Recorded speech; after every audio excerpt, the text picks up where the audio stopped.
کو جنت کی خبر دو. وتعالى في شأن حبيبه إن الله وملائكته يصلون على النبي يا أيها الذين آمنوا صلوا عليه وسلموا تسليما اللهم صل على محمد كلما ذكره الذاكرون وصل على محمد كلما غفله ذكره الذاكرون صدق الله العظيم وصدق رسوله النبي الكريم ونحن على ذلك لمن الشاهدين والشاكرين والحمد لله رب العالمين. محترم و مکرم سامعین کرام، عزیز ساتھیو، دوستو، بزرگو، دنیا والی مائیں اور بہنیں، اللہ رب العزت کا ہم پر بے انتہا کرم اور احسان ہوا کہ اللہ پاک نے اپنی بے شمار مخلوقات میں سے انسان بنایا اور انسان بنانے کے بعد زندگی جیسی عظیم و شان دولت سے ہم سب کو نوازا، زندگی کے کامل طور پر ایمان دیا اور سب سے بڑا کرم یہ فرمایا کہ ہمارے پیارے آقا سب سے مفضل شامتی شفیع النبی جناب رسول اللہ صلی اللہ علیہ وسلم کی امت میں پیدا فرمایا. اللہ کا بہت بڑا احسان، بہت بڑا کرم، 2 سال کے بعد واپس اللہ نے تمام حکومت کا موقع عنایت فرمایا. 2 سال سے ہم جمع نہیں ہو پائے. یہ اللہ کا ہی احسان ہے، اللہ کا کرم ہے. اللہ کی نعمتوں کی شکر گزاری کرو کہ اللہ پاک نعمتوں کو بڑھائیں گے. اور آج 27 رات رمضان اور جمعہ کی رات نور علی نور، اور اس گھڑی کے اندر رات کے نام جمع ہوئے ہیں. ایک ایک گھڑی مقبولیت کی گھڑی، قبولیت کی گھڑی. جمعہ کی رات یہ بھی مومنوں کی عید کی رات ہوتی ہے. جمعہ کی رات کے اندر بڑے فضائل ہیں. اور 27 رمضان اس کے اندر سوے قدر کا امکان ہے، یقین نہیں ہے، امکان ہے. اور 90% امکان ہے. تجربہ ہے بزرگوں کا، اکابروں کا، ولیوں کا تجربہ ہے کہ 27 رمضان کے اندر ہوا کرتی ہے. اگرچہ وہ پورے مہینے میں علماء نے کچھ نقطے بیان کیے ہیں کہ 27 میں ہونے کا امکان، اس کے نقطے بیان کیے ہیں کہ اللہ پاک کو 7 کا عدد بہت پسند ہے. آسمان 7 بنائے، زمین بھی 7 بنائی. انسان سجدہ کرتا ہے تو 7 اعضاء زمین کے اوپر گرتا ہے. یہ تینوں ملا کر 27 ہو گئے. ہو سکتا ہے اللہ پاک 27 کے اندر سوے قدر ڈال دے گا. اور اس طریقے سے دوسرا نقطہ یہ بیان کیا ہے کہ اللہ پاک نے جسمانی غذا جو بیان کی ہے قرآن میں وہ 7 ہے. انا صببنا الماء صبا ثم شققنا الارض شقا فانبتنا فيها حبا وعنبا وقضبا وزيتونا ونخلا وحدائق غلبا وفاكهة وهبا. اس آیت میں اللہ پاک نے 7 قسم کے آدمی کی خوراک کو بیان کیا ہے. کھجور کو، انگور کو، جو کو، یہ سب اللہ پاک نے 7 چیزیں اس کے اندر بیان کیے گئے کو. تو علماء نے نقطہ لکھا ہے کہ ہو سکتا ہے اللہ پاک نے سوے قدر 7 کے اندر رکھی ہو تو روحانی غذا بھی اللہ پاک نے 7 رکھی ہو. بعض علماء نے نقطہ بیان کیا ہے کہ قرآن کریم کے اندر جہاں پر لیلۃ القدر کا بیان ہے وہ سورۃ سے انا انزلناہ فی لیلۃ القدر، اس میں 3 مرتبہ آیا ہے. لیلۃ القدر، لیلۃ القدر، لیلۃ القدر 3 مرتبہ آیا ہے. اور لیلۃ القدر کے اندر 9 حروف ہے.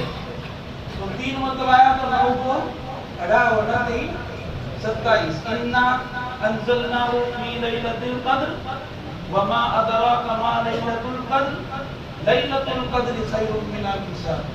یہ تینوں کو ملا کر 27 بنتے. ہو سکتا ہے اللہ پاک نے 27 کے اندر سوے قدر رکھی ہو. یہ امکانات ہیں، یہ علماء کرام کا تجربہ ہے اور یقینی بات نہیں ہے.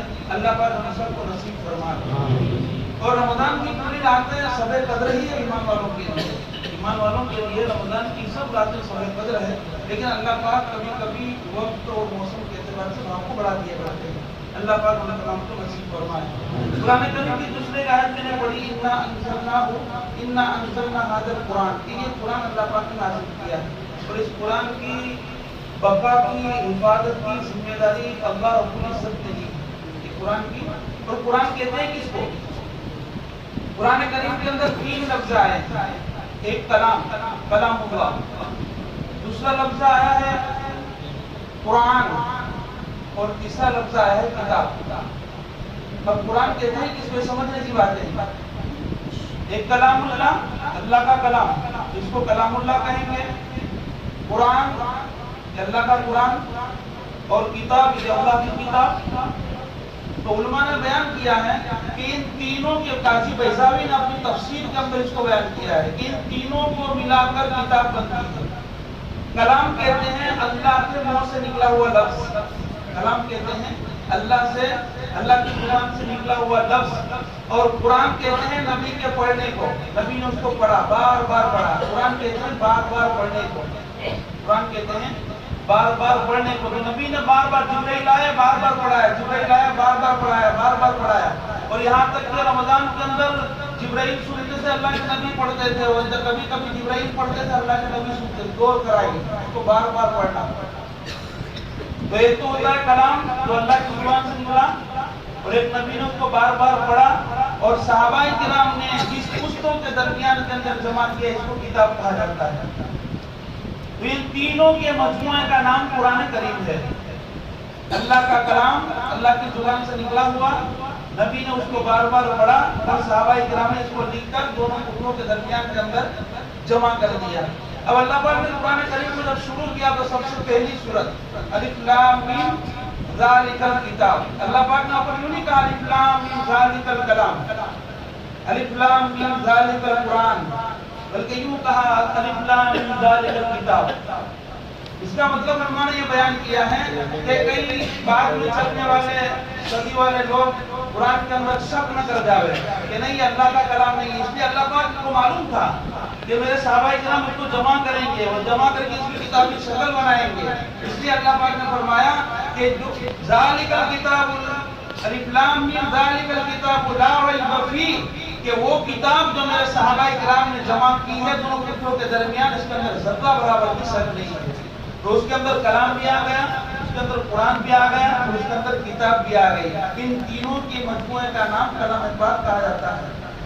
اس سے پہلے جو کتابیں اتری تورات یہ پوری کے پوری ایک ساتھ میں اتری. زبور ایک ساتھ میں اتری، انجیل ایک ساتھ میں اتری. زبور کہ حضرت داؤد علیہ السلام کو 40 دن چلہ لگوایا گیا، 40 دن کے بعد پورے ایک ساتھ دے دی. انجیل یہ حضرت عیسیٰ علیہ السلام کو پورے کے پوری 40 دن کے بعد پوری مکمل کی. اور تورات حضرت موسیٰ علیہ السلام کو دور کے اوپر 30 دن کا میں چلہ لگایا تھا، لیکن پھر حضرت موسیٰ علیہ السلام نے مسواک کر لیا تو اللہ پاک نے کہا 10 دن اور لگاؤ، 10 دن اور لگایا.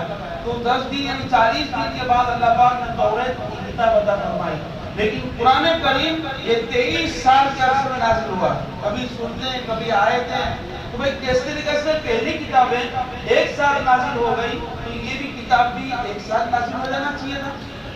ایسا کیوں کیا اللہ تعالیٰ نے؟ اللہ نے اس لیے کیا کہ باقی کتابوں کو ختم کرنا تھا. ایک جواب تو یہ ہے کہ باقی جتنی بھی کتابیں تھے سب کو اللہ پاک کو جمع کر ختم کرنا تھا اور قرآن کریم کو قیامت تک باقی رکھنا تھا. اس لیے اللہ پاک نے کبھی قرآن کی آیتیں سردی میں اتاری، کبھی گرمی میں اتاری، کبھی رات میں اتاری، کبھی دن میں اتاری. کبھی اللہ پاک نے قرآن کریم کی آیت مکہ میں اتاری، کبھی مدینہ کے اندر اتاری، کبھی اللہ کے نبی سفر میں جا رہے وہاں اتاری، کبھی آسمان پر اتری، کبھی زمین پر اتری. تاکہ یہ الگ الگ اترنے کا مقصد یہ ہے کہ اس کا شان نزول تھا کہ آیت یہاں کیوں اتری، یہ سورت یہاں پر کیوں اتری. قیامت تک کے آنے والا انسان جب قرآن کو پڑھے گا اور قرآن کی شان نزول کو جب سمجھے گا تو سمجھنے کے بعد باقی مسائل کا حل کرنا اس کے لیے آسان ہو جائے گا. اگر سب کے سب ایک سال میں نازل ہو گئی ہوتی تو شان نزول کا پتہ ہی نہیں چلتا. شان نزول کا پتہ ہی نہیں چلتا. توریت کے اندر کوئی شان نزول کا پتہ نہیں، زبور کے اندر کوئی شان نزول کا پتہ نہیں. اللہ کو سمجھے کہ نہیں کوئی پتہ نہیں. لیکن قرآن کریم کے اندر یہ آیت کبھی نازل ہوئی، یہ سورت کبھی نازل ہوئی. اللہ اس لیے کبھی قرآن کی جو صورتیں ہیں اس کے اندر کوئی سیفی ہوتی ہے، کوئی رات نہاری ہوتی ہے، کوئی لیلی ہوتی ہے، اور کوئی سماوی ہوتی ہے، کوئی ارضی ہوتی ہے، کوئی مکی ہوتی ہے، کوئی مدنی ہوتی ہے. جو سورت گرمی میں نازل ہوئی اس کو سیدھا کر کے دیا کہ یہ گرمی کے اندر نازل ہونے والی، سیفی گرمی میں نازل ہونے والی، اور سیدھا یہ سردی میں نازل ہونے والی، نہاری یہ دن میں نازل ہونے والی، لیلی یہ رات میں نازل ہونے والی، سماوی آسمان پر نازل ہونے والی، ارضی یہ زمین پر نازل ہونے والی. والی. اس طریقے سے اللہ پاک نے مکی، اللہ کے نبی جب مکہ میں تھے اس وقت نازل ہونے والی، مدنی اللہ کے نبی مدینہ میں تھے اس وقت نازل ہونے والی، یہ 10 قسم کی صورتیں اللہ پاک نے بیان کر کے اس بات کا اعلان کیا ہے کہ قیامت تک کے لیے یہ کتاب محفوظ رہے گی، اور قیامت تک گرمی کا مسئلہ، سردی کا مسئلہ، رات کا مسئلہ، دین کا مسئلہ، آسمان کا مسئلہ، زمین کا مسئلہ اگر حل کرنا چاہو تو تم قرآن سے حل کر سکتے ہو. اس لیے اللہ پاک نے تھوڑی کر کے 23 سال کے اندر قرآن کریم کو اتارا. اب توریت کا کوئی نسخہ جو ہے صحیح محفوظ نہیں ہے، انجیل کا کوئی صحیح محفوظ نہیں ہے. جرمنی کے ایک بڑے یونیورسٹی کے پروفیسر نے توریت کو جمع کیا، انجیل کو جمع کیا، زبور کو جمع کیا، لیکن جیسے 10 نسخے یا 14 نسخے یا 20 نسخے جب جمع کیے تو تورات کی ہر تختی کے اندر الگ الگ کوئی نہ کوئی مسٹیک نکلی، کوئی نہ کوئی فرق نکلا. زبور کے اندر کوئی نہ کوئی فرق نکلا، انجیل کے اندر کوئی نہ کوئی فرق نکلا. لیکن قرآن کریم کے 40,000 نسخے جمع کیے. جرمنی کے اس پروفیسر نے، یونیورسٹی کے پروفیسر نے قرآن کریم کے 40,000 نسخے جمع کیے، لیکن کسی ایک نسخے کے اندر زیر و زبر کا بھی فرق نہیں نکلا. یہ قرآن کی حقانیت کی دلیل ہے. یہ قرآن اللہ کی طرف سے محفوظ ہے اور اللہ ہی اس کی حفاظت کرنے والا ہے. قیامت تک اس کی حفاظت ہوتی رہے گی. یہ اللہ ہی اس کی حفاظت کرنے والا ہے. اس کے زیر و زبر کے اندر کوئی رد و بدل کرنے والا نہیں ہے. جب آزادی کے موقع کے اوپر ہٹلر بچوں کو قتل کر رہا تھا، مسلمانوں کو قتل کر رہے تھے اور ہماری کتابیں اور کتب خانوں کو جلا کر دجلہ کو بھر دیا تھا، اور دجلہ کا 1 مہینہ پانی مسلسل کالا چلتا تھا، کالا قرآن کریم کے اندر ڈالنے کی وجہ سے، اور پل بن گئے تھے. ان لوگوں نے اتنی کتابیں ڈالی تھی کہ اس کے پل بنے تھے. تو مولانا رشید احمد گنگوہی رحمۃ اللہ علیہ اس زمانے کے اندر ایک ہٹلر بھاگتا ہوا جا رہا ہے. بھائی کہاں جا رہا ہے تو؟ بولے میں مسلمانوں کی قرآن کو ختم کرنے کے لیے جا رہا ہوں، اس کے کتب خانوں کو جلانے کے لیے جا رہا ہوں. مولانا رشید احمد گنگوہی رحمۃ اللہ علیہ نے ایک 7 سال کے معصوم بچے کو بلایا اور بلا کر کہا لے یہ تیرے ہاتھ میں قرآن پکڑ. ہٹلر سے کہا قرآن پکڑ، اور قرآن کے جس پارے سے اور جس صفحے سے اور جہاں کہیں سے تجھے پوچھنا ہو پوچھ لے. وہ پوچھتا چلا گیا، بچہ فٹافٹ پڑھتا چلا گیا. ہٹلر نے کہا یہ توریت نہیں ہے، یہ زبور نہیں ہے، یہ انجیل نہیں ہے، اس کی ذمہ داری اللہ نے لی، اس کو کوئی ختم نہیں کر سکتا. اس نے کلمہ پڑھ لیا اور اس نے کلمہ پڑھ لیا کہ اس کو کوئی ختم نہیں کر سکتا ہے. تو قرآن کریم یہ اللہ کی بہت بڑی کتاب ہے، بہت اونچی کتاب ہے. بار بار قرآن کا معنی پتا ہے، بار بار اس کو پڑھنا، بار بار پڑھنا.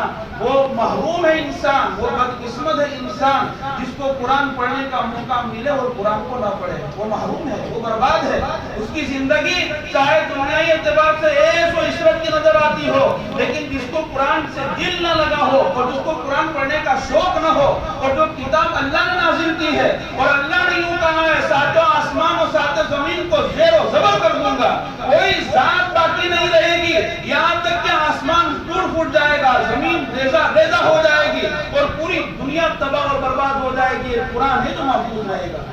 قرآن یہ خالق نہیں ہے، قرآن یہ مخلوق نہیں ہے، یہ قرآن اللہ کی زبان سے نکلا ہوا ہے. یہ اس طریقے سے اللہ کے اوپر کوئی فنائیت نہیں ہے، اس طریقے سے قرآن کے اوپر بھی کوئی فنائیت آنے والی نہیں ہے. لیکن افسوس کا مقام تو یہ ہے کہ ہمارے بعض حضرات رمضان کے مہینے کے اندر بھی بعض لوگوں کا قرآن مکمل نہیں ہوا. ناظرہ ایک نوجوان نے بتایا پورے رمضان کے اندر صرف 3 یا 4 رکوع اس نے پڑھی ہے. قرآن کی 3 اور 4 رکوع اس نے پڑھی ہے. اگر روزانہ اگر آدھا پارا پڑھتا تو 15 پارا ہو جاتا. روزانہ اگر 1 پارا پڑھتا تو پورا قرآن ختم ہو جاتا. موبائلوں کے لیے ہم کو ٹائم ملتا ہے، ادھر ادھر دستک لگانے کے ٹائم ملتا ہے، ہم کو پوری رات جاگنے کا ٹائم ملتا ہے. اگر ٹائم نہیں ملتا تو قرآن کریم پڑھنے کا ٹائم. ماں باپ نے کبھی پوچھا ہی نہیں بیٹا میں نے تجھے قرآن پڑھایا ہے، پورا مہینہ گزر چکا اور اسی مہینے کے اندر قرآن نازل ہوا ہے اور اللہ کے نبی دور کرتے تھے اس مہینے کے اندر، جبرائیل کو سناتے تھے. کیا تمہارا وقار اور تمہاری وقار اور تمہاری ویلیو اور تمہاری ایمان کی سطح نبی کے ایمان سے بھی بڑھ گئی؟ صحابہ کرام کے بارے میں لکھا ہے رمضان کے ایک رات کے اندر پورا قرآن ختم کرتے تھے. پورا قرآن ختم کرتے رمضان کی 1 رات کے اندر. اور آج ہم کو پورا رمضان نکل گیا، بعض لوگوں نے قرآن ہاتھ میں لگایا نہیں اور بعد میں لگایا. ایک رکوع پڑھ کے سر درد کر رہا ہے یا موبائل درد کر رہا ہے یا کوئی جاتا ہے، حق ادا کر لیا، حق ادا کر لیا، ہم نے قرآن کا حق ادا کر لیا۔ میرے بھائی یہ اس کی قدر کر لو، اس کی قدر کر لو، قرآن پاک کی قدر کر لو۔ آپ دیکھو دنیا کی تاریخ، سمرقند اور بخارا اور اسپین کی تاریخ کو دیکھو، اسپین کی تاریخ، اندلس جس کو کہا جاتا ہے، اسپین کہا جاتا ہے، وہاں پر صحابہ کرام کی اولادیں آج بھی موجود ہے وہاں پر، لیکن سور اور کتے کھا رہے ہیں۔ کیا کر رہے ہیں؟ سور کتے کھا رہے ہیں۔ اور میں بار بار اس کو بیان کرتا ہوں کہ سمرقند کے اندر، بخارا سمرقند کے اندر، سمرقند کی جامع مسجد قرطبہ، اس مسجد کے اندر بخاری لکھی گئی، اس مسجد کے اندر ترمذی لکھی گئی، قرطبی اس کے اندر لکھی گئی۔ وہاں پر اس مسجد کے اندر 18,000 پلر ہے اس مسجد کے، اور 16 یا 14,000 اس کے اندر لائٹیں ہیں، لیکن آج عالم یہ ہے کہ وہاں پر جانور بندھے ہوئے ہیں، کہیں شراب کا اڈا ہے، کہیں جگار کھیلا جا رہا ہے، کہیں وہاں پر سور بندھے ہوئے ہیں، کہیں کتے کھیل رہے ہیں، اس لیے کہ اس نے قرآن کی ناقدری کی، ایمان کی ناقدری کی، اللہ کی طرف سے نازل ہوئی چیزوں کی ناقدری کی۔ اور یاد رکھنا آج جو ماحول بن رہا ہے ہماری ناقدری کی وجہ سے بن رہا ہے، یہ گونگا کا اور جو اذان کے اوپر پابندی کا ماحول اسی لیے بن رہا ہے۔ اور ایک غیر مسلم نے یہی دعویٰ ظاہر کیا تھا کہ اذان کس کے لیے دی جا رہی ہے، کہ لوگوں کو مسجد میں بلانے کے لیے دی جا رہی ہے، لیکن ہم دیکھتے ہیں فجر کے اندر مؤذن بھی اذان لے کر سو جاتا ہے، مسجد کے اندر کوئی آتا ہی نہیں، اذان کس کے لیے ہے؟ اور اس کا دعویٰ صحیح ہے، اس کا دعویٰ۔ اس لیے ابھی یہ وقت شروع ہو چکا، بخارا، سمرقند اور ہم پہاڑ اسپین وغیرہ کی تاریخیں پڑھتے چلے آ رہے تھے، لیکن یہ ماحول آج یہاں پر بھی پیدا ہو رہا ہے، اس لیے کہ ہم نے قرآن کی ناقدری کی ہے۔ یاد رکھنا جس نے قرآن کو پڑھا اور پڑھنے کے بعد اس کی تلاوت نہیں کی، جناب رسول اللہ صلی اللہ علیہ وسلم فرمایا اس کا عذاب میں نے یہ دیکھا، میں نے معراج کی رات میں اس کا عذاب یہ دیکھا کہ وہ سویا ہوا ہے اور اس کے اوپر فرشتے بہت بڑا پتھر لے کر آئے ہیں اور اس کے سر کے اوپر مارا، اور مارنے کی وجہ سے اس کا سر ریزہ اور چورے چورا ہو گیا، وہ پتھر دور جا کر گرتا ہے، فرشتہ واپس اٹھا کر اس کو لاتے ہیں، واپس اس کا سر ایسا ہی ہو جاتا ہے، واپس اس کے سر کے اوپر مارا جاتا ہے اور اس کا سر کچل کر ایک دم زیرہ ہو جاتا ہے۔ فرشتوں نے پوچھا، اللہ کے نبی نے پوچھا ہے فرشتوں اس کو یہ عذاب کیوں دیا جا رہا ہے؟ تو فرشتوں نے جواب دیا، اے اللہ کے نبی صلی اللہ علیہ وسلم یہ قرآن پڑھا ہوا تھا لیکن اس نے قرآن پڑھنا چھوڑ دیا، اس نے قرآن پڑھنا چھوڑ دیا اور عشاء کی نماز پڑھے بغیر سو جاتا تھا، 2 گناہ تھے، عشاء کی نماز پڑھے بغیر سو جاتا تھا اور قرآن پڑھا ہوا تھا اور اس نے چھوڑ دیا۔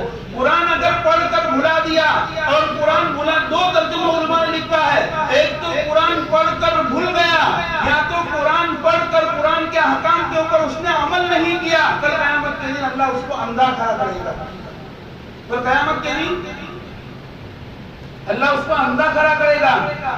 وَيَوْمَ نَحْشُرُهُمْ يَوْمَ الْقِيَامَةِ أَعْمَىٰ لِمَ حَشَرْتَنِي أَعْمَىٰ وَقَدْ كُنتُ بَصِيرًا۔ کل قیامت کے دن جو قرآن پڑھ کر بھول گیا اس کو اللہ پاک اندھا اٹھائے گا، اندھا۔ تو آدمی کہے گا پروردگار عالم میں تو دیکھتا ہوا تھا، مجھے اندھا کیوں اٹھایا تھا؟ کیونکہ ہاں تو دیکھتا ہوا تھا، لیکن کس طریقے سے دنیا کے اندر آنکھیں رہتے ہوئے قرآن سے تم نے منہ موڑا اور اندھا ہو گیا تھا، تجھے یہاں پر ہم نے اندھا اٹھایا ہے۔ اس لیے بھائی اس کی قدر کرے۔ قرآن پاک کی تلاوت خالی رمضان کے اندر پڑھنے کا نہیں ہے، خالی رمضان کے اندر سننے کا نہیں ہے۔ اپنے بچوں کو جو ماں باپ ہے، اپنے بچوں کو پہلے نمبر پر قرآن پڑھا ہے، پہلے نمبر پر قرآن کی فکر۔ اگر قرآن پڑھتے رہیں گے، وہ اپنے بچوں کو پڑھاتے رہیں گے، یہ نسلاً بعد نسلاً اور سینہ بسینہ چلتا رہے گا۔ اللہ کی ذات سے امید ہے حفاظت رہے گی۔ لیکن جیسے آج کا ماحول ہے کہ قرآن گھر کے اندر 5 بچے ہیں لیکن ایک بچہ بھی قرآن مدرسے کے اندر نہیں، گھر کے اندر 6 بچے ہیں لیکن ایک بچہ بھی مدرسے کے اندر نہیں، 5 بچیاں اور بڑی بڑی ہو گئی لڑکیاں، باپ نے کبھی پوچھا نہیں کہ بچی تم نے قرآن پڑھا تو رمضان کے اندر تمہیں پڑھ تو صحیح کہ تو قرآن میں کیا پڑھ رہی ہے؟ کون کس کی بات نے پوچھا ہے؟ باہر تمہیں اٹھا اور کس نے پوچھا؟ اپنی لڑکی کو کہ لڑکی میں نے تجھے قرآن پڑھایا تھا، پورے 24 گھنٹے موبائلوں کے اندر، 24 گھنٹے موبائلوں کے اندر، 24 گھنٹے موبائلوں کے اندر، بڑی بڑی باتیں موبائلوں کے اندر جا رہی ہے، ہمارے نوجوانوں کی زندگیاں موبائلوں کے اندر جا رہی ہے۔ خدا کا قرآن بددعا دے رہا ہے اور قرآن کی مسجد، خدا کی مسجدیں بددعا دے رہی ہے۔ اس لیے میرے بھائی یہ حالات پیدا ہو رہے ہیں کہ قرآن کے چھوڑنے کی وجہ سے مسجدوں کو خالی کرنے کی وجہ سے اللہ کی طرف سے یہ حالات پیدا ہو رہے.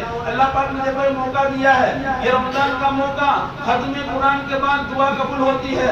27ویں رات اللہ دعا قبول کرتے ہیں, جمعہ کی رات اللہ دعا قبول کرتے ہیں. آج کی رات کے اندر اتنی دعا کرو, اتنی توبہ مانگو اللہ سے, پروردگار عالم جو کچھ کیا وہ سب معاف کر دے. آئندہ ہم ایسا کام نہیں کریں گے. اللہ سے توبہ کرو, اللہ سے مانگو. بہت بڑی رات ہے, اللہ پہلا آسمان کے اوپر آ جاتا ہے دینے کے لیے. اللہ پاک نے بڑے بڑے لوگوں کو معاف کر دیا, بڑے بڑے شرابی کو معاف کیا, بڑے بڑے جگاری کو اللہ پاک نے معاف کیا. اللہ کے نبی صلی اللہ علیہ وسلم کے زمانے میں ایک کفن چور آیا, کفن چوری کیا کرتا تھا, بہت بڑا اس نے گناہ کیا تھا. اللہ کے نبی صلی اللہ علیہ وسلم کے پاس آئے,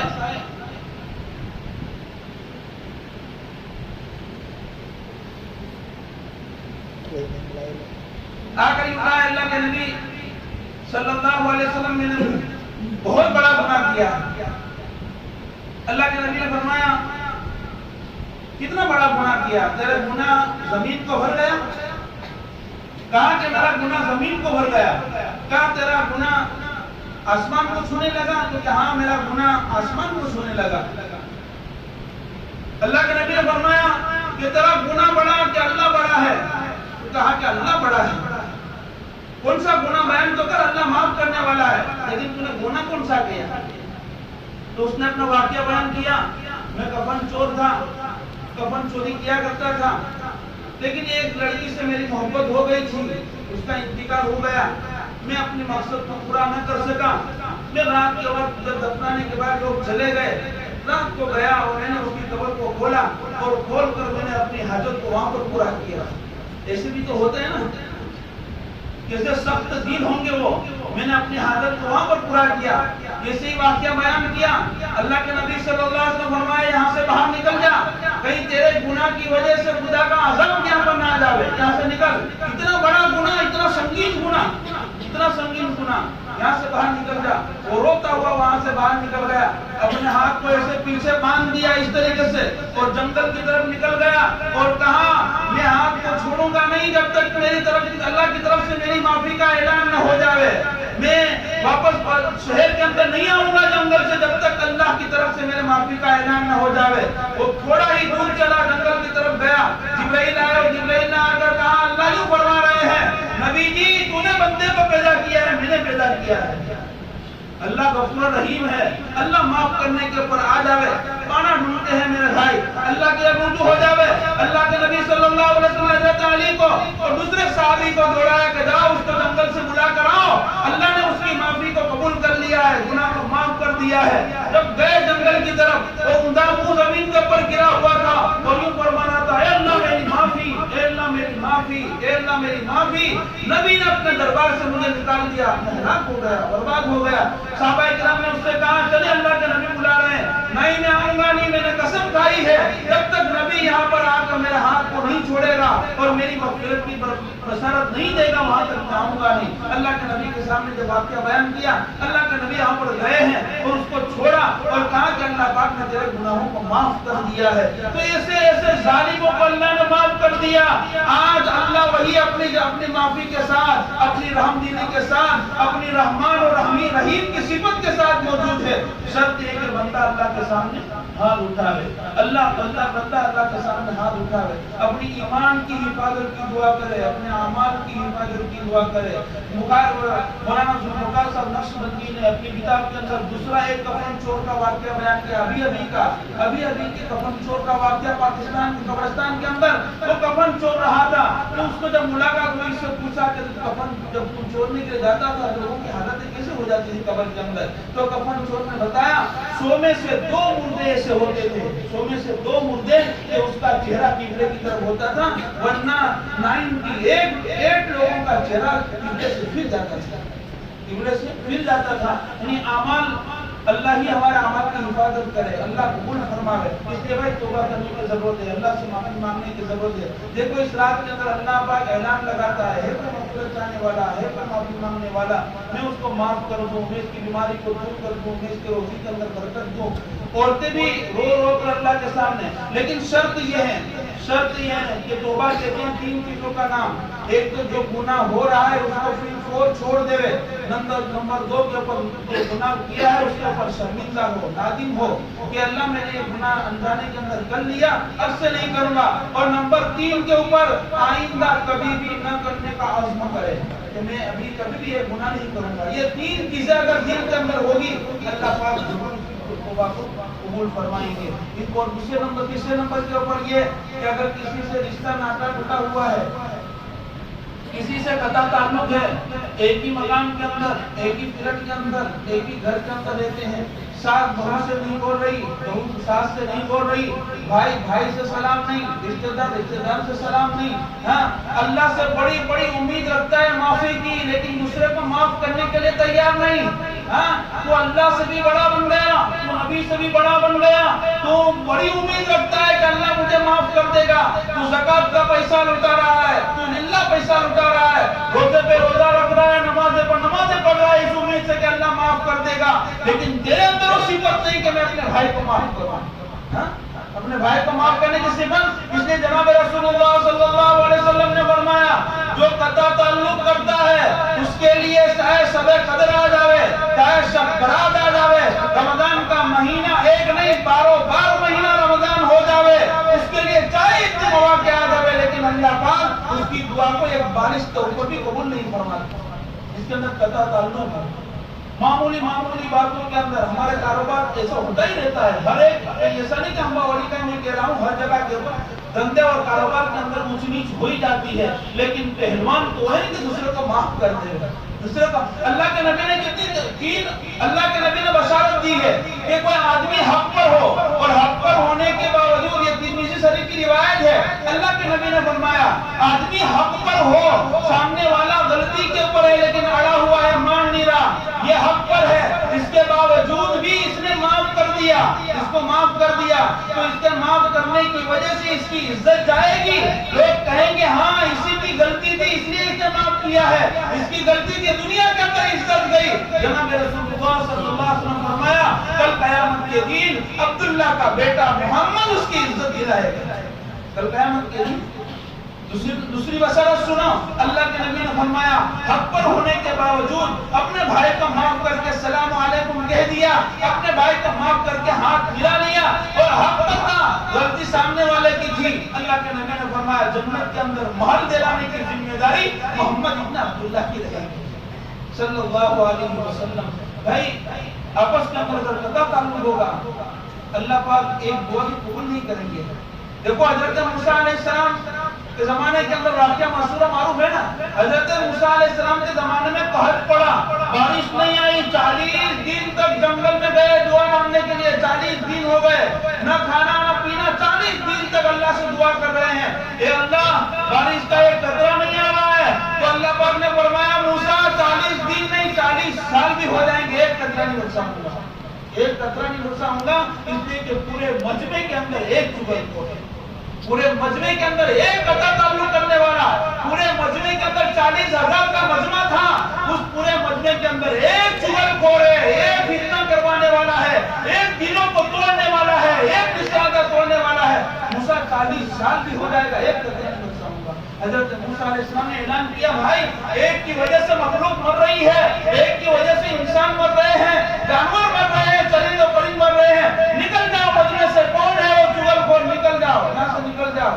لیکن کوئی نکلا نہیں، تھوڑی دیر ہوئی، بارش کا موسم بنا، مشرق کی طرف سے مغرب کی طرف سے بادل آ رہے ہیں، چم چم بارش برسنا شروع ہوئی، موسلادھار بارش ہوئی، حضرت موسیٰ علیہ السلام نے کہا اے اللہ ان مجمع میں سے ایک بھی باہر نہیں گیا اور آپ نے بارش برسا دی، تو اللہ پاک نے فرمایا موسیٰ اس کی وجہ سے رکی تھی، اسی کے صدقے میں نے برسائی، اسی کے صدقے میں برسائی، دل کے اندر اس نے معافی مانگی، کہا اے پروردگار عالم مجھ سے یہ غلطی ہو گئی، بہت بڑا گناہ مجھ سے ہو گیا، تو مجھے معاف فرما دے، مجھے معاف فرما دے، تو اللہ پاک نے معاف کر دیا۔ معاف کرنے کے بعد موسیٰ نے کہا، حضرت موسیٰ علیہ السلام نے پروردگار عالم اس کو نام تو بتا دے، ذرا نام تو بتا دے، ہم اس سے دعا کا کہیں گے۔ اللہ پاک نے فرمایا نافرمان تھا اس وقت تو میں نے نام نہیں بتایا، اب میرا ہو گیا میں اس کا نام کیسے بتاؤں؟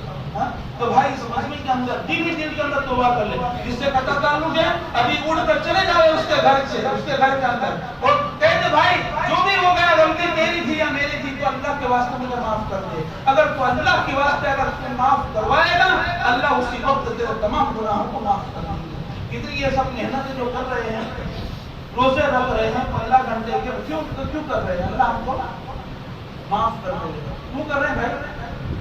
لمبی 1.5 گھنٹہ قرآن سن رہے ہیں کھڑے ہو کر بھوک کی حالت کے اندر, پورا 12 گھنٹہ 13 گھنٹہ 14 گھنٹہ بھوکے رہے, افطاری کی تھوڑی چھوٹی موٹی, اور پھر ہم 1 گھنٹہ بھوکے سجدہ رکوع اور پھر زکات دے رہے ہیں, صدقہ دے رہے ہیں. کیوں کر رہے ہیں؟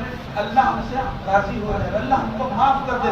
نبی نے کہا کہ معافی چاہیے تو یہ کام کرنا پڑے گا. نبی نے یہی کہا اگر تیرے اندر یہ خصلت ہے تو اللہ تجھے معاف نہیں کرے گا. ہم کو معلوم ہے اس کے باوجود بھی اگر ہم وہ کام نہ کریں تو ہماری معافی کی اور کیا شکل ہو سکتی ہے. اس لیے عاجزانہ مؤدبانہ ہاتھ جوڑ کر گزارش ہے, کسی سے رشتہ ناتا ٹوٹا ہو جوڑ لے, کسی سے ان ہو گئی ہو تو اس کو صلح, معاملہ مسئلہ اپنی جگہ پر, پھر تم لین دین کرو تم نہ کرو یہ تمہاری مرضی, لیکن ابھی ایک آن کے اندر آپس کے اندر صلح ہو جائے. جس نے جو لیا ہے جس کا حق ہے کل قیامت کے لیے وہ تو دینا پڑے گا, وہ معاف نہیں ہوگا یاد رکھنا.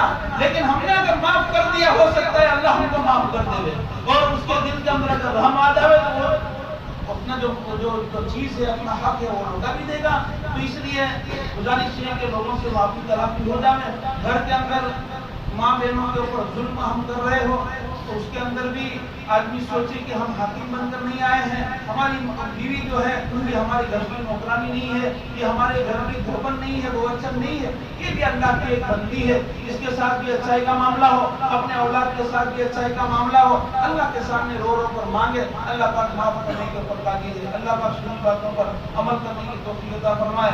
ہمارا حافظ صاحب دونوں نے بڑی محنت اور مجاہدے کے ساتھ ہم کو قرآن سنایا ہے. قرآن یہ اللہ پاک کی بہت بڑا معجزہ ہے کہ مسلح کے اوپر کھڑے رہ کر اگر سنا دینا, یہ بہت اللہ کا ایک معجزہ. اس کو سمجھو, توریت کا کوئی حافظ نہیں ملے گا, انجیل کا کوئی حافظ نہیں ملے گا, زبور کا کوئی حافظ نہیں ملے گا. مولانا ذوالفقار فرماتے ہیں میں UK کے اندر گیا اور وہاں یونیورسٹی کے اندر میں نے جب کہا کہ آج دنیا کے اندر قرآن کے علاوہ کوئی اپنی اصلی پوزیشن کے اندر جس طریقے سے آسمان سے اتری ہے ایسی کوئی کتاب باقی نہیں ہے. آج توریت بھی بدل گئی, زبور بدل گئی. تو ایک لڑکی پڑھی لکھی کھڑی ہوئی اور وہ عیسائی لڑکی تھی. اس نے کہا کہ مولانا کیسی بات کرتے ہو, کیوں توریت اور زبور کیوں اصل کتاب نہیں ہے؟ تو مولانا نے کہا کہ بتاؤ تیرے نبی حضرت عیسیٰ کے اوپر کون سی کتاب نازل ہوئی تھی؟ اس نے کہا انجیل. کہا کہ پڑھ انجیل کیسے پڑھتی ہے؟ جب اس نے پڑھنا شروع کیا تو انگلش کے اندر پڑھنا شروع کیا. تو مولانا نے کہا کہ آسمان سے اتری تھی تو کون سی زبان کے اندر اتری تھی؟ تو اس نے کہا کہ عبرانی زبان کے اندر یا سریانی زبان کے اندر اتری تھی. مولانا نے کہا کہ تو انگریزی پڑھ رہی ہے, کیونکہ ہم اس کا ٹرانسلیشن ہو کر انگریزی ہو گئی. مولانا نے کہا انگریزی پڑھنے والوں نے بہت سارے رد و بدل اندر کر دی ہے. ہمارا قرآن ایسا ہے کہ عربی کے اندر اترا اور جس کے اوپر اترا وہ بھی عربی, اور جس شہر کے اندر اترا وہ بھی عربی. جس وقت قرآن آسمان سے اترا تھا اس وقت صرف ایک ہندوستان, ایک ملک بھی عربی تھا, لیکن آج اللہ کے فضل سے 21 ملک عربی ہے کہ اس کے جاننے والے عربی ہے, پڑھنے والے عربی ہے, پڑھانے والے عربی ہے, اور اس کی زبان عربی ہے. یہ قرآن کی حقانیت کے اوپر دلیل ہے. اس لیے میرے بھائی تمام رد و بدل ہو گئی. قرآن کا ایک معجزہ ہے. حافظ قرآن نے پورا مہینہ محنت کی. ہم افطاری کر کے, ہم کھانا کھا کے, ہم ظہر کے بعد آرام سے سو جاتے ہیں, کام کے اندر لگ جاتے ہیں. وہاں سب کے بعد سے فکر رہتی ہے مجھے یہ سنانا ہے, مجھے یہ سنانا ہے. پڑھتے رہتے ہیں. اور کل ہی میں نے مولانا سے کہا افطاری کے وقت حافظ جی افطاری تو کرتے ہیں لیکن معلوم نہیں پڑتا کہ کون سی چیز سب نے افطاری کی ہے. وہی ٹینشن اس کو رہتا ہے کہ ابھی عیسیٰ کا ٹائم ہونے والا ہے, ابھی عیسیٰ کا ٹائم ہونے والا ہے. جیسے ہی 27 قرآن پورا ہوتا ہے اس کے بعد معلوم پڑتا ہے کہ ہم نے کلندر سے افطار کیا, کہ کھجور سے افطار کیا, تب اس کو معلوم پڑتا ہے. تو بڑی محنت لگتی ہے کھڑے ہو کر سنانا. کوئی ایسا انگلش کا کوئی بچہ تو کھڑے ہو کر بتا دو کہ ایک پوسٹ کا ایک بھاگ تو کیا, ایک کہانی اور ایک قصہ تو کیا, اور ایک صفحہ بھی کھڑا ہو کر سنا دے. 12ویں کا پڑھو, 11ویں کے بچے کو لو, 10ویں کے بچے کو لو, کہ تمہاری اسکول کے اندر کتاب پڑھائی جاتی ہے اس کا ایک پیج کھڑے منہ پر سنا دو. نہیں, یہ سب کے سب علم, یہ فنون ہے, یہ فن ہے. ایک دن یہ فن سب ختم ہو جائیں گے. یہ اللہ کی طرف سے معجزہ ہے. معصوم بچہ ابھی مدرسے کے اندر 6 سال کا بچہ پورا قرآن کا حافظ ہوا ہے, اور 1 سال کے اندر لاک ڈاؤن کے اندر حافظ ہوا ہے. پورے ایک سال کے اندر پورا قرآن اس نے مکمل کیا. اللہ کی طرف سے معجزہ نہیں تو اور کیا ہے؟ جو پڑھتا ہوا ایک معصوم بچہ جس کو باپ اس کی رشتہ دار اور خاندان کو پہچاننے کی اس کے اندر صلاحیت نہیں, اس کو اچھے اور برے کی سمجھ نہیں, اس کو صحیح اور غلط کی سمجھ نہیں, ابھی بالغ ہوا نہیں ہے, ابھی 7 سال کا بچہ ہے اور اللہ کا قرآن 30 پارہ پڑھ رہا ہے منہ کے اندر, یہ اللہ کی طرف سے معجزہ نہیں تو اور کیا ہے میرے. اس لیے قرآن کی قدر کرے. قرآن کی قدر کرو گے نسلوں کے اندر قرآن باقی رہے گا. عیسائیوں نے قرآن کی قدر نہیں کی, آج اس کے گھروں کے اندر سے کوئی حافظ عیسائیوں کے ساتھ پشتوں تک تم چلے جاؤ کوئی حافظ پیدا نہیں ہوگا. یہ اللہ کے نبی کی دعا ہے اس کے اندر کہ اس کے اندر اس نے قرآن کی نافذ دی تھی. تو میرے بھائی ہم قرآن کی قدر کریں, اپنے بچوں کو دین سکھائے, دین پڑھائے. حافظ صاحب نے جو پڑھایا اللہ پاک اس کو بہترین درجہ عطا فرمائے. اللہ پاک موت تک اس کے سینے کے اندر قرآن ہو باقی رکھے. اللہ پاک اس کو نظر بس سے اس کی حفاظت کرے. اللہ پاک قرآن پڑھنے کی بار بار اس کو توفیق عطا فرمائے. ہمارے بچوں کو بھی اللہ پاک زندہ بنا لے, حافظ قرآن بنا لے. اب دعا کر لیں.